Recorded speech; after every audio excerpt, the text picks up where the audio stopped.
সবাইকে স্বাগতম ফ্রেন্ডস প্রোডাকশনের ব্র্যান্ড নিউ ভিডিওতে। চরকিতে সদ্য এসেছে আধুনিক বাংলা হোটেল সিরিজের দ্বিতীয় পর্ব, আর যার প্রথম পর্ব বোয়াল মাছের ঝোল আমি এক্সপ্লেনেশন করেছি। চাইলে আপনারা দেখে নিতে পারেন, আমি ডিসক্রিপশন বক্সে দিয়ে দিচ্ছি। আর আজ আমরা কথা বলবো এর দ্বিতীয় পর্ব, যার নাম খাসির পায়া। তাহলে চলুন আর দেরি না করে স্বাদ গ্রহণ করি খাসির পায়া।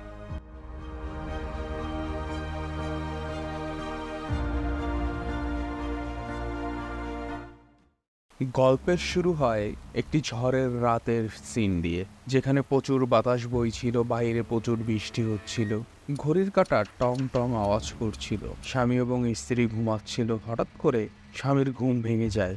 তিনি দেখে জানালা বাতাসে আওয়াজ করছে এবং প্রচুর বাতাস বইছে। তখন সে তাড়াতাড়ি উঠে জানালা বন্ধ করে এবং তার মনে পড়ে যে তার পাশের রুমে তার ছেলে ঘুমাচ্ছে। সে যদি ভয় পায় তাই তাকে ওখান থেকে তাদের রুমে নিয়ে আসে। আর ঠিক তখন তিনি একটি বিড়ালের ডাকের শব্দ শুনতে পায়। তখন সে দেখতে যায় এবং সেখানে গিয়ে কিছুই দেখতে পায় না, কিন্তু কিছু একটা ঘ্রাণ পাচ্ছিল আর রান্নাঘরের রান্নার শব্দ হচ্ছিল।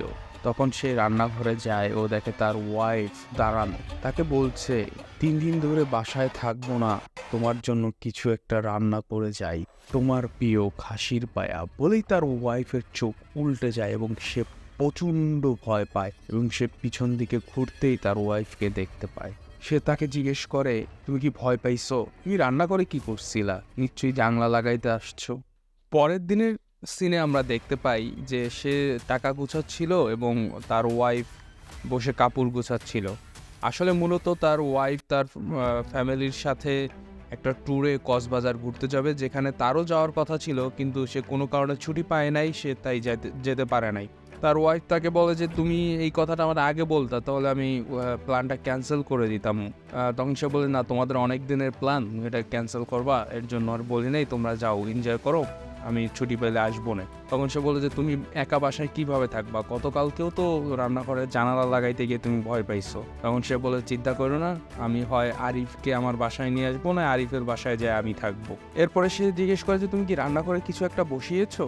তখন তারা দুজনে রান্নাঘরে দৌড়ায় যায় এবং সে জিজ্ঞেস করে যে, কোনো সমস্যা? বলে, না, কোনো সমস্যা না, 3 দিন আমি থাকবো না, তাই চিন্তা করলাম তোমার জন্য কিছু একটা রান্না করে যাই। বলে যে, না, এত কষ্ট করার কি দরকার ছিল এই তাড়াহুড়ার মধ্যে? বলেন, না, আমি তো বাইরেই খেয়ে নিতাম। বলে, হ্যাঁ, 2 বেলা তুমি বাইরেই খাবা, শুধু রাতে বাসায় খাবা, রুটি আছে ফ্রিজে রাখা, আর তোমার প্রিয় খাসির পায়া। এই কথা শুনেই তার মাথা অনেকটা চক্কর দেয় এবং ঘুরাতে থাকে, কারণ এই সেম কথাটা তিনি গতকালকে রাতে শুনতে পাইছেন। তখনই একটা কল আসে এবং কলটি হলো তার ওয়াইফের বড় বোনের। তখন তারা তাড়াহুড়া করে বাসা থেকে বেরিয়ে যায় ব্যাগ ট্যাগ গুছিয়ে। আর তারা বাসা থেকে বের হওয়ার সাথে সাথেই একটি কালো বিড়াল দেখানো হয়। আর আমরা জানি যে কালো বিড়াল দেখানোর মানে হচ্ছে ভূতের গল্পগুলোয় এটা একটা জিনের পরছায়া। এরপর দেখা যায় যে অফিসে সে ঢুকতে গিয়ে একটা তারের সাথে বাধা লাগে এবং সে তার পিয়ন আমজাদকে ডাকতে থাকে এবং বলে যে, এই জিনিসটা কেন ঠিক করতেছে না? তখন সে বলে যে, আমি অনেকবার বলছি, কিন্তু এটার কাজ শেষ হলে নাকি এটা ঠিক করা যাবে না। তখন আমজাদ বলতে থাকে, বলেন তো স্যার, কি একটা অবস্থা, এটার সাথে লাগে যে কেউ তো দুর্ঘটনায় ঘটতে পারে, আপনি একটু বলে দেন তাহলে তাড়াতাড়ি হয়ে যাবে। এরপর সে তার বসের সাথে দেখা করতে যায় রুমে এবং বসের সাথে কথা বলতে থাকে। তখন আমরা বুঝতে পারি সে এবং তার বস মিলে অফিসের অ্যাকাউন্টসে একটা বিশাল বড় ঘাপলা করছে, যেটা খোঁজার জন্য তাদের হেড অফিস থেকে অডিট হয় এবং সেখানে এটা ধরতে পারে এবং তার কারণ দশা জানতে চায়। 3 দিনের মধ্যে এই কারণ দশা জানতে না পারলে তারা হয়তো অ্যাকশন নিয়ে যাবে। তখন সে বলে যে, স্যার চিন্তা করেন না, আমি কোনো একটা উপায় বের করে ফেলবো। এরপর সে কাজ করতে থাকে, করতে করতে অনেক রাত হয়ে যায়, অফিসের সবাই চলে যায়, শুধু সেই রয়ে যায়। তখন আমজাদ সাহেব এসে তাকে জিজ্ঞেস করে, স্যার চা কফি কিছু খাবেন? তখন সে বলেন, না, এখন আর চা কফি কিছু খাবো না, অনেক রাত হয়ে গেছে, তাহলে রাতে ঘুমাইতে পারবো না। তখন সে আশেপাশে তাকিয়ে দেখে যে সবাই চলে গেছে।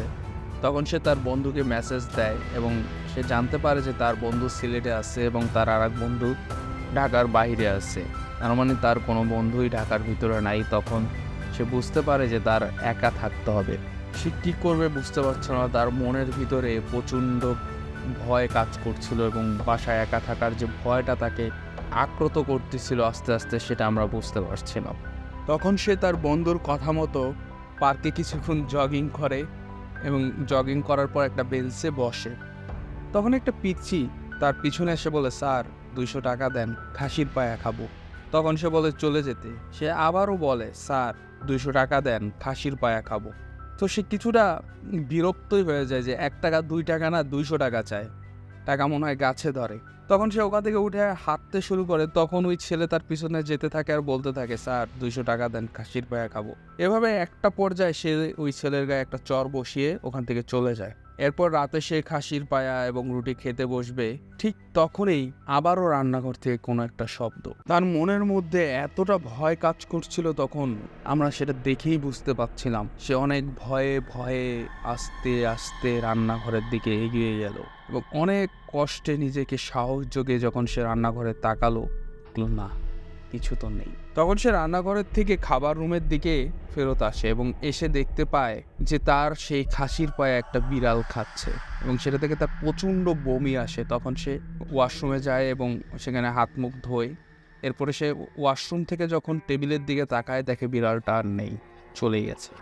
এরপর সে একটি টেবিলে বসেছিল এবং তার আশপাশে সমস্ত কাগজ হঠাৎ করে বাতাসে উঠতে লাগলো। তখন সে তাড়াতাড়ি উঠে জানলা লাগিয়ে সামনের দিকে হাঁটা শুরু করে। হঠাৎ করে তার মনে হলো জানালার বাইরে কে যেন দাঁড়িয়ে। তার মনে প্রচণ্ড ভয় লাগতে থাকলো। সে আবারও সেই গুটি গুটি পায়ে আস্তে আস্তে এগোতে থাকলো। কোনো মতে সাহস নিয়ে সে পর্দাটা সরিয়ে দেখলো, না, আসলে জানালার বাইরে কেউ নেই। জানালার বাইরে আসলে একটা শার্ট ছিল এবং হ্যাঙ্গারে ঝুলানো, যেটা দেখে সে একটা মানুষ মনে করেছে। সেখানে হাফ ছেড়ে বাঁচে। এরপর সে ওখান থেকে যখন ঘুরে আসবে ঠিক তখনই তার পায়ের কাছে একটি বিড়াল এসে ডাক দেয় এবং সে চিৎকার করে ওঠে এবং সে প্রচণ্ড ভয় পায়। তারপর সে বাসার সব লাইট জ্বালিয়ে টিভি দেখতে বসে, কিন্তু রিমোট কিছুতেই কাজ করছিল না। তারপরে সে অনেকবার রিমোটটা লাড়ালাড়ি করে, তারপরও যখন কাজ করছিল না, এরপরে তার কাছে মনে হলো তার সোফার নিচে কিছু একটা আওয়াজ শুনতে পায় এবং সে দৌড়ে ওখান থেকে সরে যায় এবং ভয়ে ভয়ে সে আবারও সোফার নিচে তাকায় এবং দেখে যে ওখানে কিচ্ছু নেই। এরপর সে পা উঠিয়ে বসে টিভিতে কার্টুন দেখা শুরু করে এবং তার প্রচণ্ড ঘুম আসছিল, কিন্তু সে ভয়ে ঘুমাতে পারছিল না। এভাবেই আস্তে আস্তে করতে করতে সে ঘুমিয়ে যায় এবং কেউ একজন তাকে ডাকতে থাকে, রফিক সাহেব, রফিক সাহেব। তখন তার ঘুম ভাঙে অফিসে। আমরা তখন জানতে পারি আসলে তার নাম রফিক। রফিক সাহেব আসলে সেদিন রাতে ঘুমাতে পারেনি বলেই অফিসে এসে ঘুমাচ্ছিল। এরপর তার বস তাকে তার রুমে ডাকে, এসে বলে যে এই যে ঝামেলাটা হয়েছে এটার সমাধান খুব দ্রুত করতে হবে, তোমাকে পরশুদিন পর্যন্ত সময় দেওয়া হলো, এর মধ্যে এই কাজটা করতে হবে। সেদিন অফিস শেষ করে সে বাসায় যাচ্ছিল হেঁটে হেঁটে। পথে এক হোটেলে রাতের খাবার খেতে বসে। তখন সে ওয়েটারকে বলে যে হালকা কিছু খাওয়া দিত, কিন্তু ওয়েটার ভুল করে তাকে খাসির পায়া দিয়ে দেয়। আর তখনই সে হোটেলের বাইরে পার্কের সেই ছোট্ট ছেলেটাকে দেখতে পায় এবং সে ভয় পেয়ে যায়। আবার ওয়েটার যখন খাসির পায়াটা নিয়ে তাকে চেঞ্জ করে তার অর্ডার করা খাবারটা দেয়, তখন ওই ছেলেটাকে সে আবার দেখতে পায় না। তখন সে হোটেলে খাবার শেষ করে বাসার দিকে চলে আসে। এরপর রাত 3টার সময় রফিক সাহেব ঘুমের মধ্যে অনেক আওয়াজ শুনছিল আর ঘামছিল। আর তখন সে তার হাত পা নাড়াতে নাড়াতে ঘুম থেকে উঠে যায় এবং সে ভয়ে ভয়ে যখন উঠে তাকায় তার পার দিকে, সে দেখতে পায় তার পায়ে রক্তাক্ত এবং তার একটি পা নাই। এরপর সে তাকিয়ে দেখে তার পা সেই ছেলেটি খাচ্ছিল আর বলছিল যে 200 টাকা চাইছিলাম খাসির পায়া খেতে, দেশ নাই কেন? সমস্যা নাই, এখন তোর পা খাই।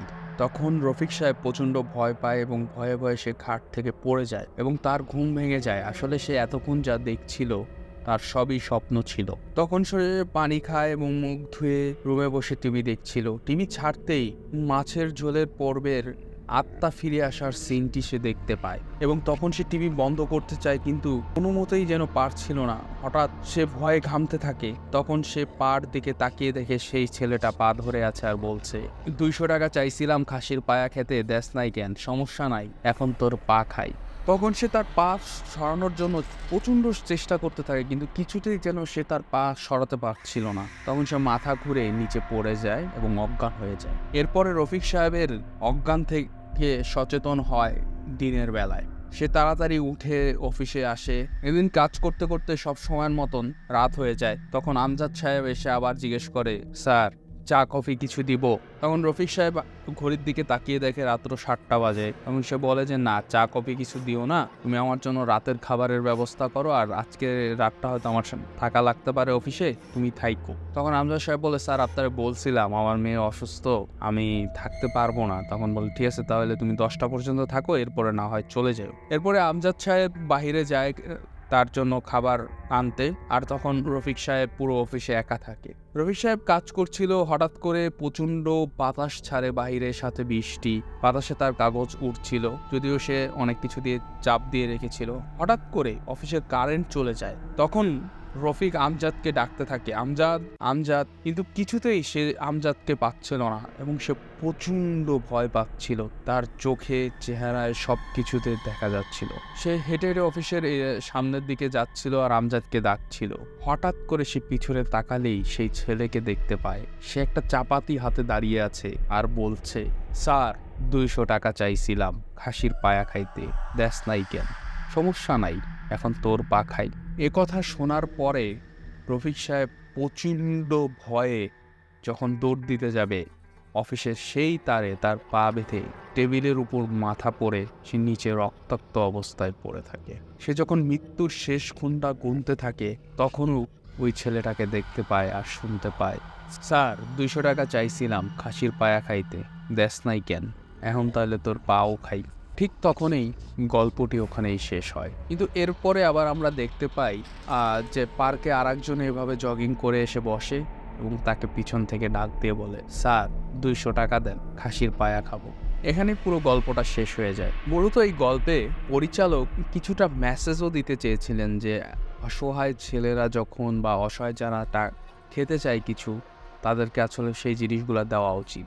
কারণ এখানে হয়তো রফিক সাহেব যদি সেই প্রথম দিন তাকে খাসির পায়া খাওয়াতো, তাহলে হয়তো তার সাথে এত কিছু আর ঘটতো না। আর সেকেন্ডলি, রফিক সাহেবের একটা একা থাকার আলাদা ভয় কাজ করে। সেই ভয় আর হচ্ছে এই তাকে না খাওয়ানোর যেই একটা ব্যাপার, এই দুইটা এক জায়গায় হয়ে এই গল্পটা তৈরি হয়। কিন্তু এর সঠিক কোনো ব্যাখ্যা পরিপূর্ণভাবে এই গল্পেও পরিচালক দেয়নি। তো আজকের এই গল্প ছিল এ পর্যন্তই। আপনাদের সাথে আমার আবার দেখা হবে নতুন কোনো গল্প নিয়ে। সে পর্যন্ত সবাই ভালো থাকুন, আর অবশ্যই চ্যানেলটি সাবস্ক্রাইব করে রাখুন, বেল আইকনে প্রেস করে রাখুন, কারণ নতুন গল্প আসলে সবার আগে যাতে আপনি পান। বা আপনাদের পার্সোনাল কোনো পছন্দ যদি থেকে থাকে তাহলে আপনারা আমাকে কমেন্ট বক্সে জানাতে পারেন।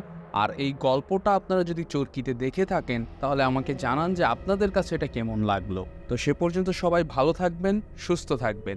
আবারও দেখা হবে নতুন কোনো ভিডিও নিয়ে।